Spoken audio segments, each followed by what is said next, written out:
We begin with breaking news this noon. Pittsburgh's police chief is stepping down, and there is now a nationwide search ordered to find a successor. Mayor Gainey announced the retirement of Chief Schubert, who is leaving the police bureau after 29 years of service. KDKA investigator Andy Sheehan was at that announcement, and he joins us now with the latest. Andy?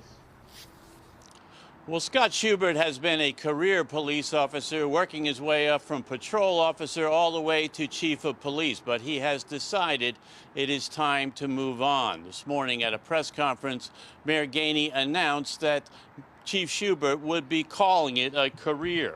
Now, since Gainey became mayor, there had been major questions as to whether Schubert would stay on as chief. Gainey ran on a platform of police reform, and his transition report released 2 weeks ago had called for new leadership in the police bureau.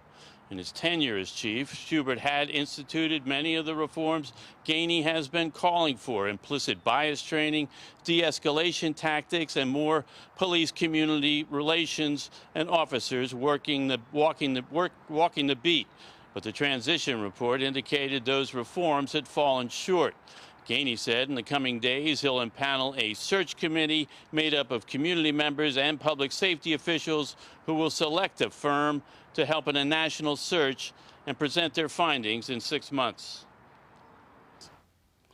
Our process will be centering around the voices of community members.